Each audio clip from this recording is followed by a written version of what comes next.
Dan begitu dapat kesempatan, Aspen langsung menggunakannya untuk menyadarkan kedua saudaranya itu. Tapi sial, setelah mereka tersadar, rupanya peri jahat itu langsung berusaha menangkap mereka bertiga. Untungnya ketiga saudara itu masih bisa melarikan diri dari kejaran peri-peri jahanam tadi. Next, dari sana mereka bertiga lalu melanjutkan pencarian. Sepanjang perjalanan, Aspen bercerita tentang peta yang dia temukan, termasuk pedang yang lagi dia cari, dan juga kisah tentang troll yang akan berubah menjadi batu di siang hari dan kembali menjadi makhluk raksasa ketika malam tiba. Singkat cerita, ketiganya kemudian sampai di sebuah kedai, dan kali ini bukan ilusi kayak sebelumnya. Nah, karena masih ada sedikit uang, akhirnya mereka pun masuk dan memesan 3 gelas bir dan beberapa makanan untuk disantap.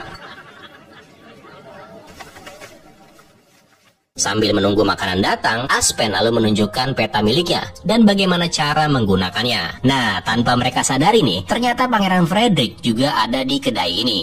Dari sana, Frederick yang udah tahu langsung mendatangi dan meminta informasi apapun tentang Christine, sekaligus peta milik Aspen. Frederick bahkan akan memberikan imbalan berupa segepok koin sebagai imbalannya. Di sini, Per dan Pal yang melihat jumlah uang yang ditawarkan itu langsung tergiur. Mereka beranggapan kalau uang tersebut lebih dari cukup untuk digunakan membangun kembali rumah mereka. Namun rupanya Aspen menolak untuk memberikan peta tersebut, di mana dia kemudian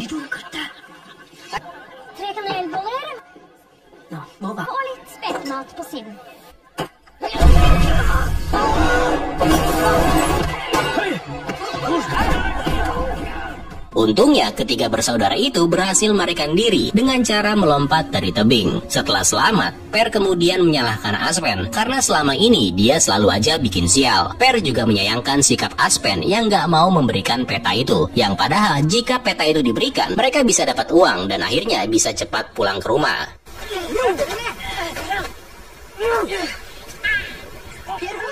Aspen dan Per lalu berdebat sampai kemudian keduanya berantem. Dari sana, Per lalu meminta peta milik Aspen dengan maksud supaya dia yang kali ini akan memimpin pencarian sang putri. Nah, di perjalanan, Aspen sempat menemukan sebuah kulit beruang. Meskipun dipertanyakan oleh kedua saudaranya, namun si Aspen tetap seperti biasa membawa barang apapun yang dia temukan. Singkat cerita, sampailah mereka di lokasi di mana ada sebuah pedang yang bisa mengalahkan troll. Nah, karena kabut yang ada di sekitar itu terlalu tebal, akibatnya Aspen terpisah dengan kedua saudaranya. Yang gak lama kemudian, mereka tertangkap oleh Frederick yang ternyata berhasil mengikuti sampai ke sini. Di lain sisi, Aspen yang terus mencari Per dan juga Paul tanpa sengaja melihat sebuah rawa, yang mana dia meyakini kalau pedang yang dimaksud berada di dalamnya. Akhirnya dia nyemplung dan kemudian dia melihat kalau ada sebuah pedang tepat di dasarnya. Namun gak berapa lama berselang, tiba-tiba Aspen dikagetkan dengan kemunculan seekor monster rawa.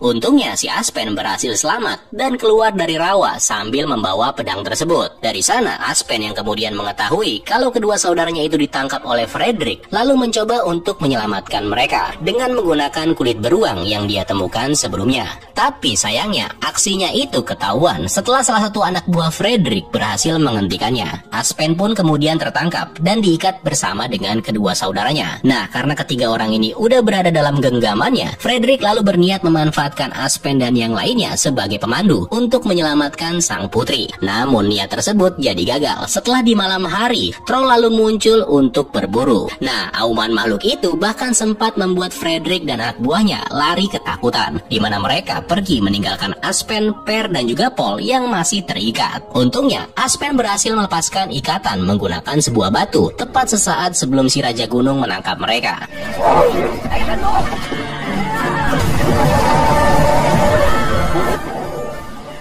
Ketiga bersaudara ini bisa terhindar dari serangan troll setelah mereka menemukan sebuah goa. Sementara Frederick nggak bisa kabur lagi karena dia akhirnya tertangkap oleh troll. Nah, setelah selesai dengan Frederick, makhluk itu rupanya berhasil mengendus dan menemukan ketiga bersaudara, di mana si Paul kemudian juga diculik dan dibawa kabur oleh troll. Nah, dengan semua kejadian yang udah mereka lalui, Aspen seketika aja langsung menangis. Dia rupanya menyesal karena udah membuat banyak kesialan yang akhirnya membuat keluarga mereka harus sampai di titik titik ini. Mendengar perkataan adiknya itu, Per lalu berusaha menghiburnya dengan mengatakan meskipun selama ini Aspen udah menjadi saudara yang benar-benar ngerepotin, tapi di luar itu semua Per menganggap kalau Aspen adalah sosok yang unik dan juga spesial. Dan kalau bukan karena Aspen, maka kemungkinan mereka nggak akan bisa sampai sejauh ini. Nah, dari sana keduanya kemudian kembali ke lokasi sebelumnya untuk mengambil beberapa perlengkapan, termasuk pedang sakti milik si Aspen. Next, setelah membuat lampu seadanya menggunakan kunang-kunang, mereka lalu pergi menuju ke gua troll. Begitu sampai, Aspen mengikatkan tali untuk berjaga-jaga kalau nanti mereka nyasar di dalam gua. Sementara itu, Christine bertemu dengan Frederick dan juga Paul di dalam gua. Di sini, Frederick langsung berlagak sok pahlawan, di mana dia mengatakan kalau dirinya bisa sampai ke sini adalah karena dia emang mencintai Christine. Mendengar hal tersebut, Paul lalu menyela pembicaraan itu sambil mengatakan kalau sebenarnya Frederick mempunyai niat jahat setelah nanti dia berhasil menguasai kerajaan. Løgn!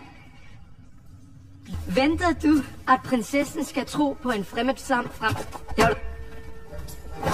Paul juga nggak lupa menjelaskan kalau dia bersama dengan saudaranya Per dan Aspen juga mencoba mencari dan menyelamatkan Christine. Mendengar nama Aspen disebut, seketika langsung membuat Christine teringat dengan seorang pemuda yang pernah dia temui sebelumnya. Di lain sisi, Aspen dan Per yang lagi menyusuri sisi goa tiba-tiba terpisah setelah Aspen terjatuh ke dalam sebuah lubang. Beruntungnya, Aspen terjatuh tepat di lapisan atas goa, di mana di bawahnya ada Christine, Paul dan juga Frederick yang sekarang dalam keadaan terikat. Dengan cepat, Aspen dan Per mencoba menyelamatkan mereka bertiga dengan menggunakan seutas tali. Setelah berhasil, mereka semua kini berusaha untuk mencari jalan keluar dengan bantuan tali yang sebelumnya dipasang oleh Aspen. Singkat cerita, sampailah mereka di pintu keluar nih. Namun masalahnya nggak segampang itu, karena di sini mereka baru sadar untuk bisa keluar, mereka harus melompati ekor si Raja Gunung tanpa membangunkannya. Awalnya semua berjalan lancar, sampai kemudian tibalah giliran si Frederick yang akan melompati ekor tersebut.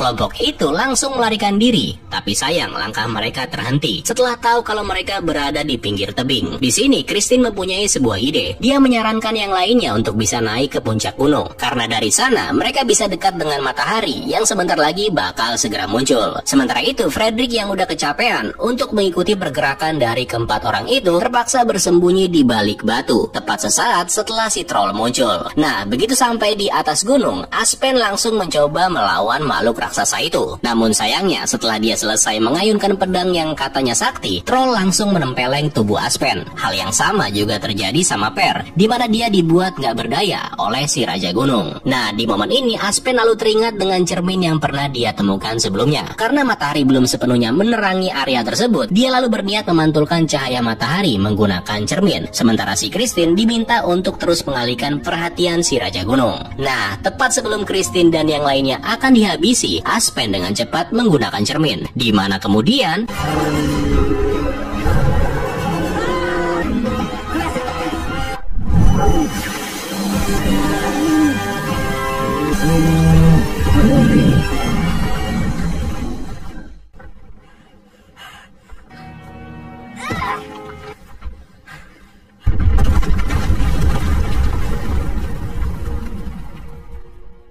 setelah kejadian itu, mereka semua lalu pergi menuju kastil tempat di mana sang raja udah menunggu kedatangan mereka. Kebahagiaan lalu terpancar di wajah raja dan ratu ketika mereka mengetahui kalau putrinya udah pulang dalam keadaan selamat. Dan semuanya itu berkat ketiga orang anak petani yang gagah berani. Sang raja lalu menawarkan hadiah yang udah dia janjikan sebelumnya. Namun di sini rupanya si Aspen menolak untuk mendapatkan setengah kerajaan. Aspen mengatakan kalau mereka hanya mau sedikit uang untuk membangun kembali rumah mereka yang udah hancur. Sang raja pun lalu setuju, sekaligus mengatakan kalau dia nggak akan lagi memaksakan Christine untuk menikah, di mana si Christine dibiarkan bebas untuk menentukan dengan siapa dirinya akan menikah nanti. Nah, setelah itu ketiga bersaudara akhirnya kembali pulang ke rumah mereka. Sang ayah kemudian menyambut ketiga anaknya itu dengan senyum, termasuk juga si Aspen. Per dan Paul lalu mengatakan kalau semuanya bisa berakhir bahagia seperti ini adalah karena usaha yang dilakukan oleh Aspen. Sang ayah yang mendengarnya kemudian meminta maaf karena selama ini udah menyebutnya sebagai Aslat. Tapi dengan luar biasanya, si Aspen ini bisa menerima apa yang udah diberikan oleh sang ayah. Dia bahkan gak keberatan jika nama tersebut menjadi bagian dari dirinya. Beberapa hari kemudian, Christine mengunjungi Aspen yang terlihat lagi sibuk membangun kembali rumah mereka bersama dengan keluarganya. Jadi sejak saat itu, si Aspen dan Christine ini memang lebih sering bertemu untuk, ya taulah, pacaran gitu kan. Nah sementara itu jangan lupain juga dengan si Frederick, dimana dia sampai sekarang jadi kayak orang bingung dan gak tahu mau kemana. Suatu ketika dia bertemu dengan si penyihir tua berhidung panjang dan bertanya tentang perial kemana arah menuju ke istana. Namun sayangnya karena si Frederick ini memanggil si penyihir dengan sebutan jelek, akhirnya si penyihir malah memberikan arah yang salah. Dia bertemu dengan peri hutan yang mencari mangsa dengan menggunakan apel berwarna emas. Itulah dia alur cerita film The Aslat in the Hall of the Mountain King.